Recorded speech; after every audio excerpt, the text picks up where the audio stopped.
One of the fabrics I get asked the most about is how to create this rocky texture on fabric. So I'm just going to give you a quick demonstration of how we do that.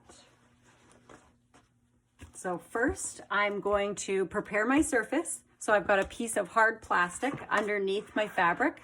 I like to use hard plastic so that I can move it to the side while it dries and move it out of my way. So first we're going to wet the fabric. And I use a misting bottle. Get it decently wet. And then here's the trick to how I get so many marks in my fabric. Is I am going to take that fabric and scrunch it up into a ball so that when I let go of it, it's really creased. So those initial creases will stay in the design of the fabric when you paint it. So I'm going to wet it a little more. I like it to be really wet, but it can't be so wet that you're knocking all the creases out. So I've mixed up 3 different shades of brown, and I've actually added some tinting black into each of the shades, and I like doing that so it creates a bit of a shadow. I like to use Createx airbrushing paint. It's a transparent color, and I've used 3 different sort of mixtures of brown. In order to paint this today, I'm going to use a foam brush. I like using foam brushes because they soak up a lot of paint and it actually makes it quite quick.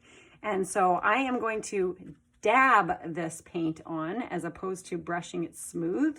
And mainly I'm doing that so that I don't smooth out the fabric too much. I like the creases and I want to keep those as this is drying. So I'm going to just be really random about how I'm putting the different colors of brown in here. And just cover all of the fabric. I'm not going to leave any white because I want this to really be a rich colored fabric.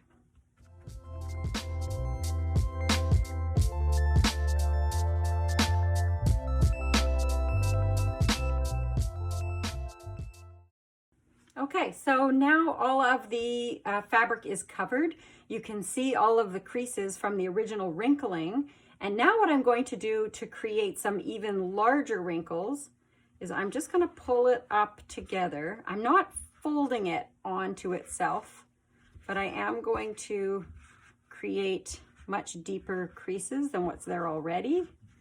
So I'm going to pull it in.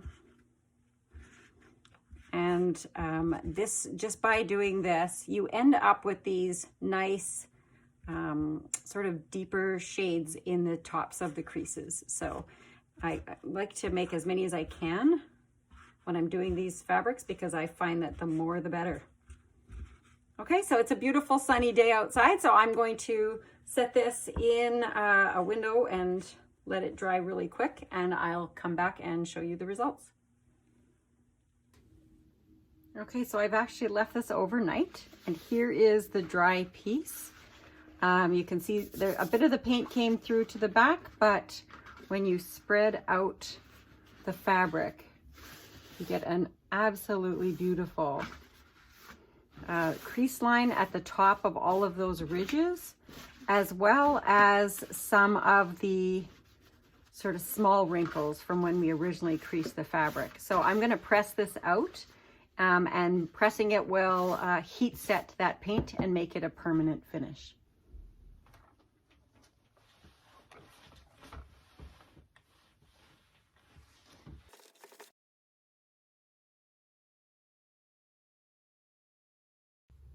So here's the final piece of fabric once it's all pressed out.